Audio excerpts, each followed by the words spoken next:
தொடர்ந்து மத்திய சென்னையில் எங்கள் அமைச்சர் திரு பி கே சேகர் பாபு அவர்களும் நாடாளுமன்ற வேட்பாளர் முறையில் நாங்கள் தொடர்ந்து மக்களிடம் வாக்கு சேகரிப்படி இருக்கிறோம். எங்கு சென்றாலும் மக்கள் பெரும் ஆதரவை திமுகவுக்கு தருகிறார்கள். குறிப்பாக எங்கள் முதல்வர் திரு மு க ஸ்டாலின் அவர்கள் கலைஞர் உரிமை தொகை அனைவரும் சென்றடைந்துள்ளது.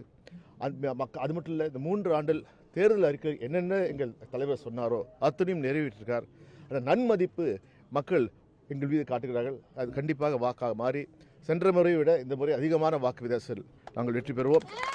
இதே மனநிலை தான் தமிழ்நாடு முழுவதும் இருக்கிறது. கண்டிப்பாக தமிழ்நாடு, புதுச்சேரி உட்பட 40 இடங்களிலும் திமுக கூட்டணி அமோக வெற்றி பெறும். சார், தமிழக பாஜக தலைவர் அண்ணாமலை என்ன சொல்லியிருக்காருன்னா, என்னுடைய செல்போன் வந்து தமிழக உளவுத்துறை போலீசாரால் ஒட்டு கேட்கப்படுது அப்படின்ற ஒரு குற்றச்சாட்டை வச்சிருக்காரு. ஏங்க, அவர் ஒரு காமெடி பீஸு. நியூஸுக்கு வர்றதுக்காக ஏதாவது ஒரு உளறிக்கிட்டே இருப்பார். இதே அவரெல்லாம் நாங்கள் வந்து இப்போ சீரியஸாகவே எடுத்தது கிடையாது.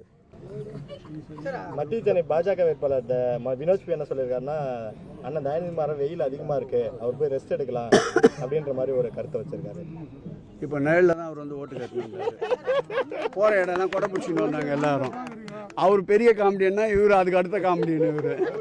உங்களை பற்றி என்ன சொல்லியிருக்காருன்னா, துறைமுகம் தொகுதியை அண்ணன் அடுத்த தடவை வேற தொகுதி பார்த்துக்கலாம், இந்த தடவை துறைமுகம் தொகுதி உள்ள நுழையவே முடியாது அப்படின்னு அவரே என்ன சொன்னார்னா, ஒரு 4 நாளைக்கு முன்ன அவரோட அரசியல் வியூகம் தான் வந்து மத்திய சென்னையில் வந்து வாக்கு வித்தியாசம் அதிகப்பட்டதுன்னு சொல்லியிருக்காரு. நினச்ச மாதிரிலாம் காலையில் ஒன்று பேசுவாங்க, நைட்டு ஒன்று பேசுவாங்க. ஒரே மொழி, ஒரே கொள்கை, ஒரே வழி, ஒரே பாதை, எங்களுடைய பாதை, எங்களுடைய மொழி.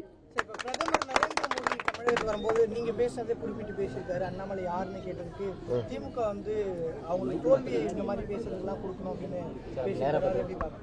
அதாவது நான் சொன்னது போல் பிரதமருக்கு காது கேட்காதுன்னு நினைத்தோம்.